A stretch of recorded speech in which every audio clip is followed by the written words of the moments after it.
kalau dia boleh makan nasi 2 pinggir tu dia segar je. Berapa umur dia? 84 ni alhamdulillah. Dia betulnya boleh pergi masjid. Oh tu betul sekali. Dia umur 84 tu boleh pergi masjid. Alhamdulillah.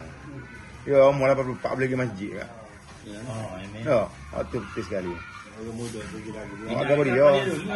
Dia alah kau umur lah banyak ni. Ke masjid tak apa ustaz ni orang duduk tepi masjid ustaz. Ada. Alhamdulillah, kira alhamdulillah. Itu di mana dia tak naik. Dia pergi masjid jalan kaki ya dah. Dia pergi masjid. Jalan kaki dah. Mereka jalan. Subuh pergi belakang. Okey ya. Dia tak ada kok ni tanya lalu. Mana ayah we. Oh nak nyari lalu. Kalau ayah tak ada nyari lalu. Dia betul kali. Pak dia semaya dia kata kosek. Oh, pak dia dah. Belum bila. Pak dia sebelum tak bila. Weh. Masa Jepun dulu aku ni masa mana Jepun sana masa Jepun. Masa Jepun hari kita ada dah kan?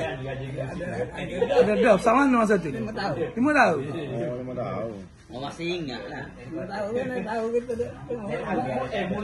Mari duk kucing tak apa? Kamu apa punya tu? Bini dah. 70 Masa duduk kecil 70 Dah bukan nak cerita dia ni kita tahu lah. Dia ni pengurusi kesatuan pekerja-pekerja kilang Malaysia ni. Oh, dia ni Kilang dulu. Malaysia dia. Dia pengurusi tu. Kalau pun nak gaji gapo dia lah bikin nak gaji kilang pelawuk ni. Mau main bikin tu, bikin naipuh tu. Bukan main-main ni. Pergi kelas Id. Lengai cak asabit. Assalamualaikum tak apa. Berapa kali bangkuk kilang. Assalamualaikum istiqamah. Betul. Ya. Dia Assalamualaikum istiqamah tu. dia kalau pergi ketua cawangan ni kita tengok ni. Lepas tu baru dia kali ngaji tak apa apa. Sama lah habis pun naik. Oh, Pojo Bank. Mula dia satu waktu. Satu kilang dia waktu. Habis apa tu dia boh habis apa penolong dia. Gila tak ada belum. Oh, kilang berapa?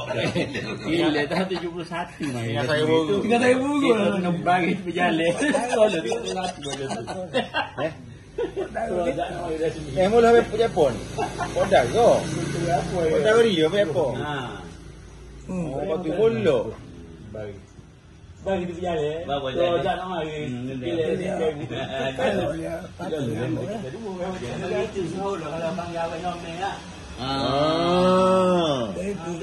Awak nyom ni. Tak kaya dia. Dia kat tangan dah tahu dia kata apa. Dia dalam kira jawab dia leader. Oh, saya leader ni. Bukan supervisor lagi. Apa dia? Siapa? Kalau apa nak dia lah. Nak dia. Okey lagi. Kok meja lagi tu.